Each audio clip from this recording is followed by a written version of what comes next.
Me declaro culpable de todos los cargos. Desde que no somos nada, te deseo lo peor.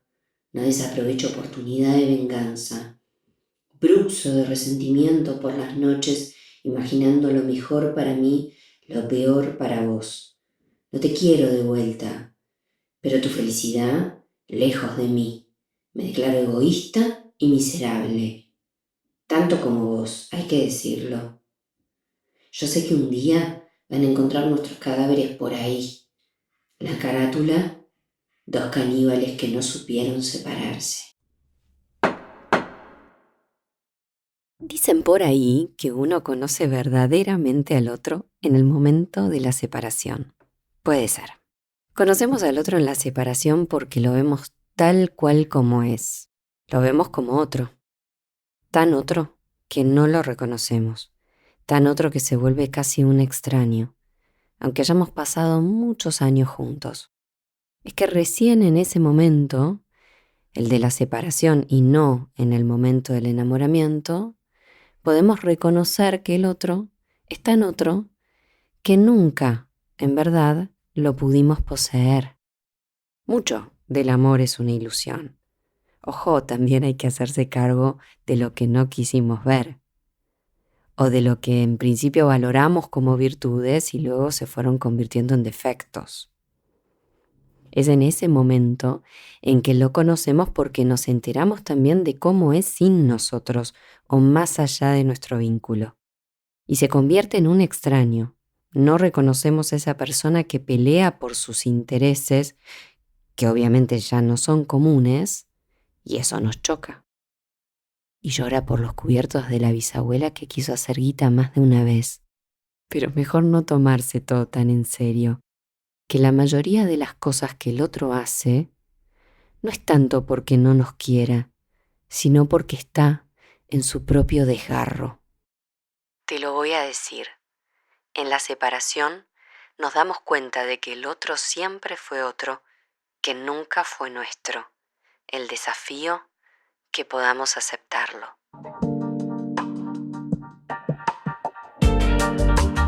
Separarse cuesta. Cuesta porque es un acto hostil. Es hostil porque decimos que no, que ya no te quiero, que ya no me gustás, que no quiero más. O porque nos dicen que no sé lo que me pasa, que me quiero ir, que no me gusta la vida que armamos juntos. Nos dañan el ego, sobre todo cuando vemos que el otro puede sin mí, que la vida sigue, que me caigo del podio, que de ser todo pasé a ser nada, que un día soy el amor de tu vida y al otro me preguntás con qué apodo llamarme. Lo cierto es que un día eras mi pareja y ahora sos un ex. Un ex. ¿Qué es un ex? ¿Quién es un ex? ¿Qué función cumple? ¿Qué papel encarna? ¿El del malo? ¿O la malvada de la película? Esa era seguro la versión de mis abuelas. La nuestra. ¿Cuál es? Voy a hacer esta aclaración para después poder continuar y decir que no siempre conservamos una relación con todos nuestros ex. No tenemos por qué hacerlo. No con todos deseamos eso, no con todos vale la pena el esfuerzo. Hay gente que mejor sacarla de nuestras vidas y que no regrese. Además, para que sea buena una relación con un ex, tiene que haber dos personas que tengan el mismo deseo, que así sea, y trabajen en función de eso.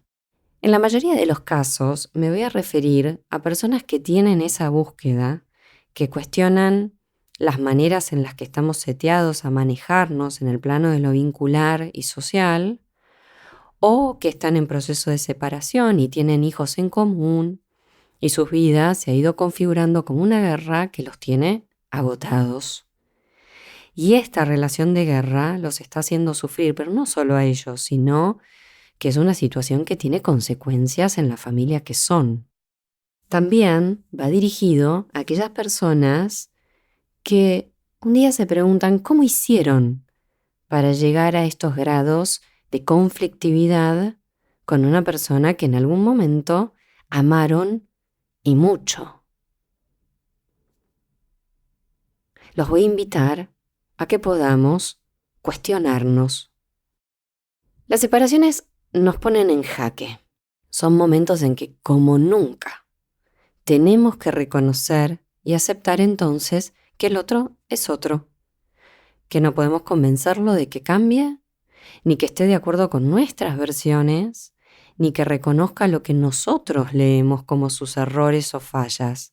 Tengo que tolerar que no piense lo mejor de mí y tengo que abstenerme de querer reducirlo, capturarlo, aplastarlo, manipularlo, convencerlo. Ok, me quedé sin aire. Ustedes saben que la separación física es lo de menos. Porque separarse no es irse. De hecho, podemos estar bien ausentes de un lugar sin necesidad ni siquiera de mover un pie. Lo que cuenta en un proceso de duelo es la separación psíquica. Hay personas que pueden estar separadas físicamente pero continuar juntas a través de discusiones en las que se pelean como si aún fueran pareja. También hay personas que solo pueden irse de un lugar rompiendo todo. Otras que como no pueden tomar la decisión hacen todo lo posible para que esa decisión la tome otro. Y a lo Bart Simpson dicen, yo no fui. Y otras que a pesar de haber decidido por la separación siguen atados al otro a través de resentimiento y no pueden perdonar. Quiero decir, dos personas pueden seguir juntas unidas a través del conflicto aunque tengan otras parejas, aunque vivan en casas diferentes, aunque pasen los años, quedan atados a un pasado eterno. ¿Hay alguna manera de transitar la separación con mayor responsabilidad? ¿Hay manera de hacer del dolor un proceso que no necesariamente nos haga sangrar? Porque el proceso de separación es doloroso, pero no tiene por qué ser violento. De hecho, nos ocupamos mucho de cómo acercarnos a otro para conocerlo, para enamorarlo, pero también se trata de cómo nos alejamos de esa persona. Ahí también nos conocemos a nosotros mismos y conocemos al otro. El cuidado no debería reservarse solo a los inicios, también importan los finales.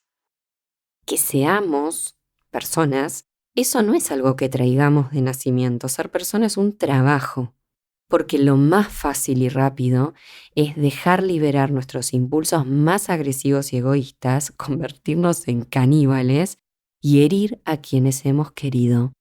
Lo más fácil es extirpar al otro de nuestras vidas, configurarlo como la encarnación de todos nuestros males, juzgarlo por traicionar una promesa que sabemos imposible. Lo más fácil es justificar nuestros actos más oscuros con el pobre enunciado y bueno, lo hice porque vos. Vieron que muchas veces nuestro propio relato acerca del ex nos pone del lado del bien. Pero no se trata de una historia de buenos o malos, de quién tiene la razón o quién no la tiene.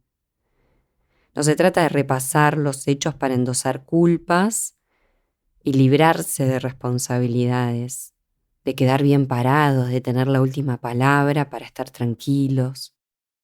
Esconder las piedras que sabemos lanzamos ambos para quebrar lo que fue nuestro amor.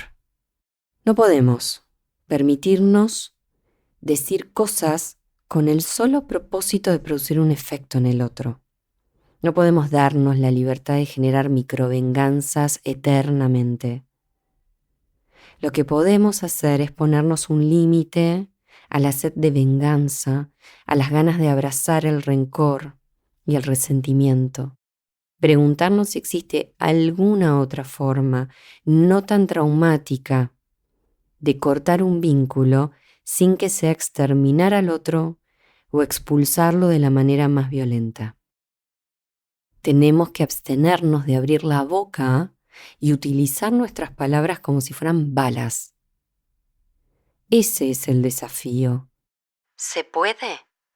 Quiero creer que sí se puede, como último gesto de amor tal vez, renunciar a la tentación de hacerle mayor daño al otro del que una separación ya produce.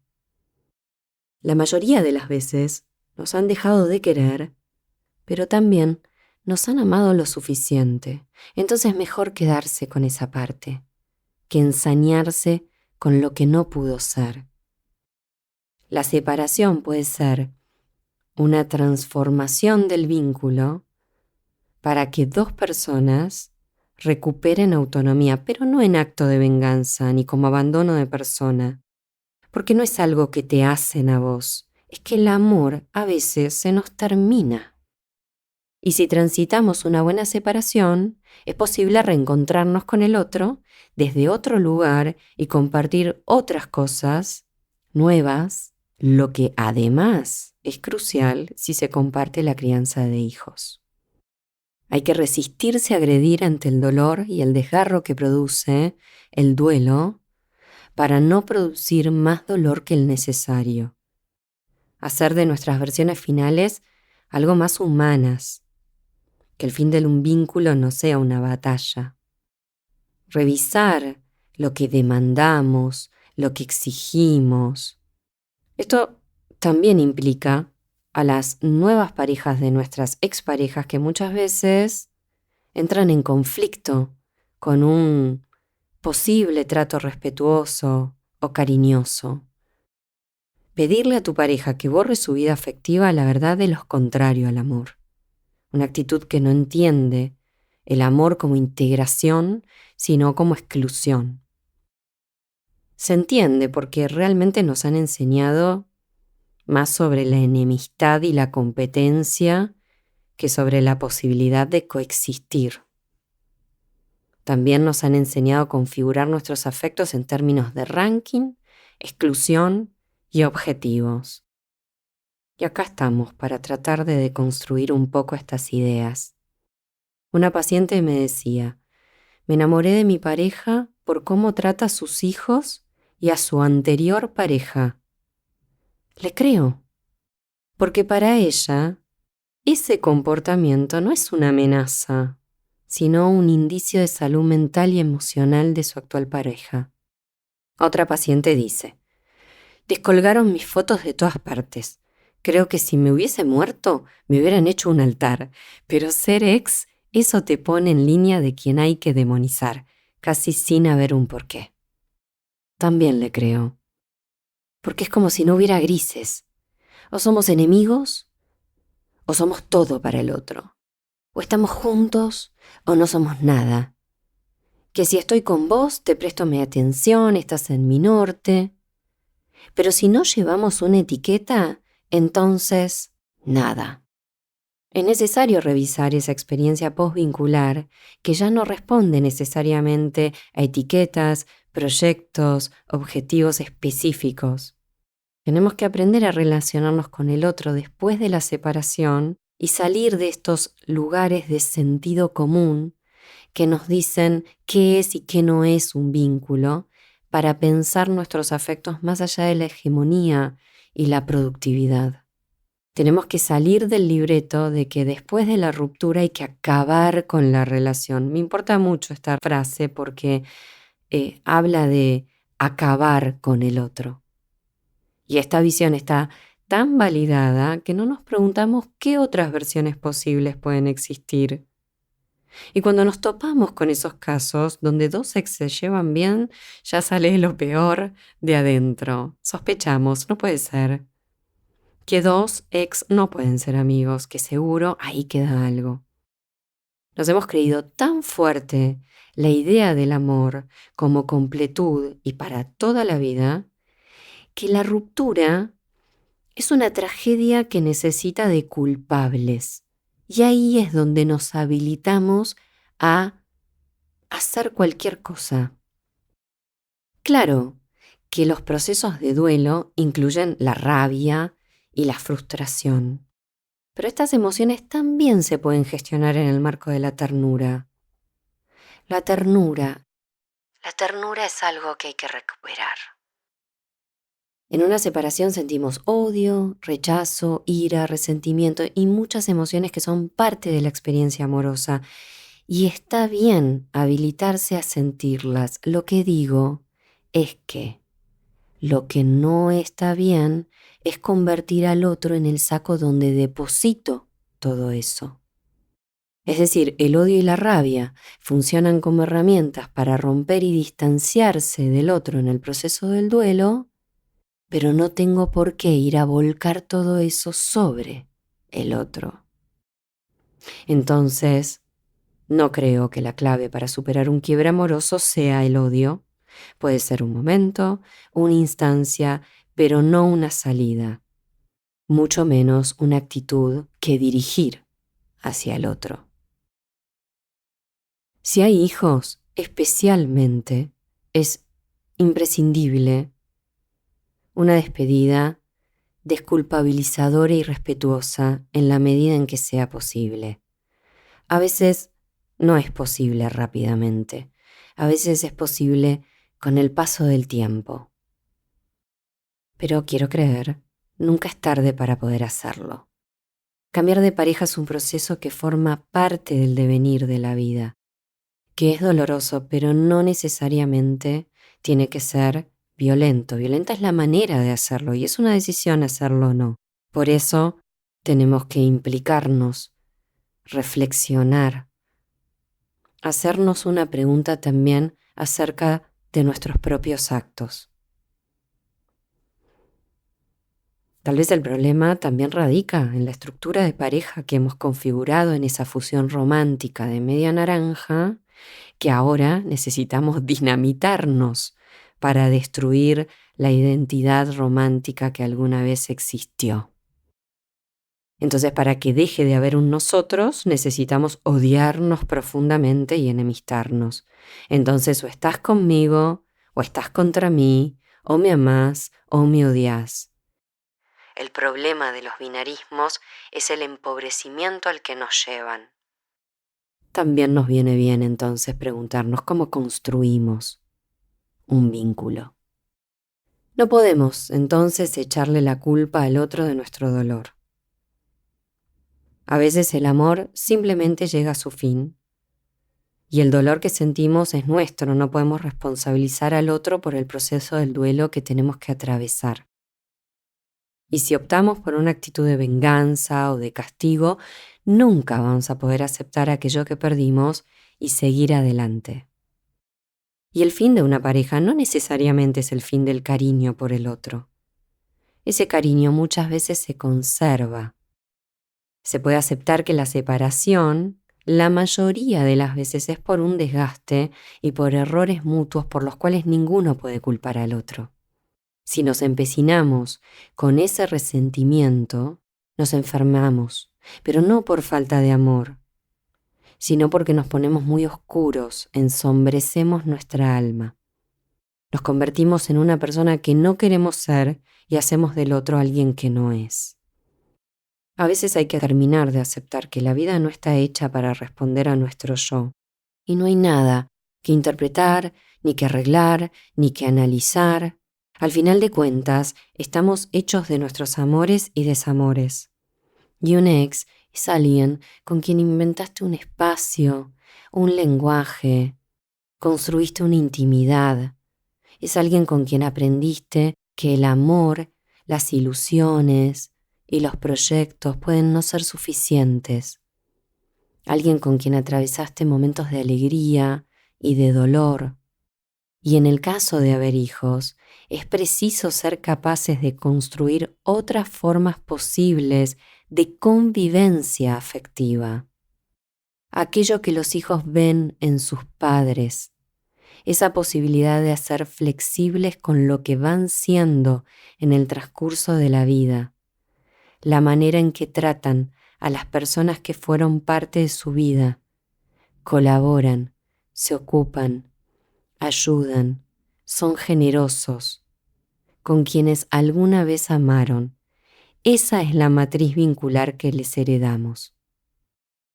Porque las promesas son unos cuentos que nos contamos, pero los gestos y los hechos, la ternura, calan profundo en el ejemplo que transmitimos a nuestros hijos. Entonces, lo peor de una separación no es que el amor se termine, sino destrozarse, terminar con lo poquito de amor que nos queda y no ser capaces de llevarnos algo, de transformarnos en otra cosa, otro vínculo. Tal vez depende de nuestra voluntad, de nuestro esfuerzo, de nuestra implicancia, conservar la humanidad. Que lo siento, que no soy perfecta, que la mayoría de las cosas las he hecho mal, no porque haya querido, sino porque no pude hacer otra cosa. Que a veces los errores los cometemos con los que menos queremos cometerlos, pero de alguna manera tenemos que aprender. Qué pena haberme equivocado tanto con vos, que no supe hacerlo de otro modo. Por una ética posible de la separación, necesitamos poner en el centro del asunto los cuidados. Sin más. Los cuidados y la amabilidad, la ternura y la empatía. Podemos ser amables, aún en el silencio y en la distancia, en la manera de reconocer y habilitar nuestros sentires, en la sola actitud de abstenernos a destruirnos. Mejor que nos demos las gracias y no los reproches. Que si logramos trascender, le podemos dar un buen mensaje a nuestros propios hijos. Lo importante que son las personas que pasan por nuestras vidas, que de ellos también estamos hechos, que los afectos no son una guerra, no tienen por qué serlo, que podemos preguntarnos por el amor, no solo cuando deseamos estar en pareja, sino preguntarnos por el amor y la amorosidad cuando la pareja se ha terminado.